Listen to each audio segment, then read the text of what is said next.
জাতীয় কবি কাজী নজরুল ইসলাম আমাদের জাতীয় কবি। যে সময় আমাদের পক্ষে, মুসলমানদের পক্ষে কলম ধরার লোক ছিল না, তখন তিনি আমাদের মুখ রক্ষা করেছেন। কথা বোঝেন না? তিনি রসুলের শানে যেসব কবিতা লিখেছেন, আল্লাহর শানে যেসব গান লিখেছেন, আল্লাহ যদি ইচ্ছে করেন এই কারণেই আল্লাহ তাআলা তাকে জান্নাত দিয়ে দিতে পারেন। কি সুন্দর গান তিনি রচনা করেছেন, আল্লাহ তার দোয়াও কবুল করেছেন।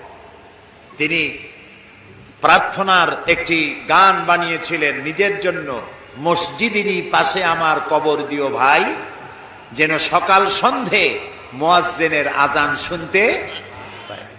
তার এই আকাঙ্ক্ষা, এই আকুতি, এটা কি কবুল হয়েছে? এরকম আসতে বলেন কেন? আপনারা ঢাকার মানুষ, চোখে তো দেখতেছেন, কবুল হয়েছে কি না? কবুল হয়েছে। এবং মসজিদের পাশেই কবর হয়েছে। মসজিদের আজান শোনার জন্য তিনি কবর চেয়েছেন মসজিদের পাশে।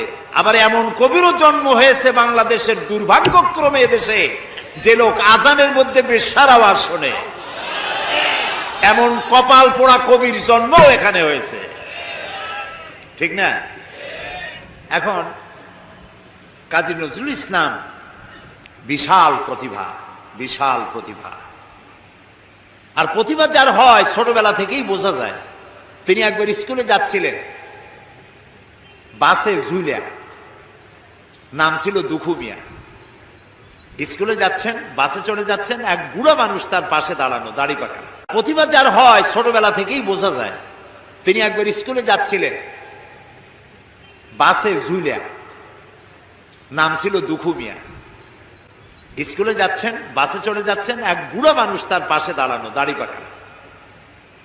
কাজী নজরুল ইসলাম তখন বোধহয় 4-5 ছাত্র হবেন। তিনি ওই বুড়া মিয়াকে জিজ্ঞেস করছেন, চাচা আপনার বয়স কত? এখন চাচার মেজাজ খারাপ হয়ে গেছে, স্বাভাবিকভাবে ছোট্ট ছেলে যদি আপনার বয়স জিজ্ঞেস করে মেজাজ খারাপ হবে না? রাগ করে বলছে যে আমার বয়স কত, তা তোমার দরকার কি?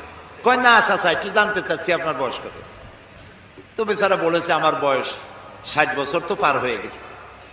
কেন জিজ্ঞেস করলে বাবা? কাজী নজরুল ইসলাম বললেন যে জিজ্ঞেস করলাম এই কারণে, 60 বছর বয়স হয়েছে, এখন আপনি নিজ পায়ে দাঁড়াতে শেখেন নাই। লোকটি তাকায় দেখলো তার নিজের পা একখানা নজরুলের পায়ের উপরে। তখন ওই বাচ্চা বুড়া বলতেছে, মর্নিং শোজ দ্য ডে, প্রভাতই বলে দেয় দিনটা কেমন যাবে। সুতরাং এই বাচ্চা তো বড় হলে কিছু একটা হবে। তিনি বিশাল মাপের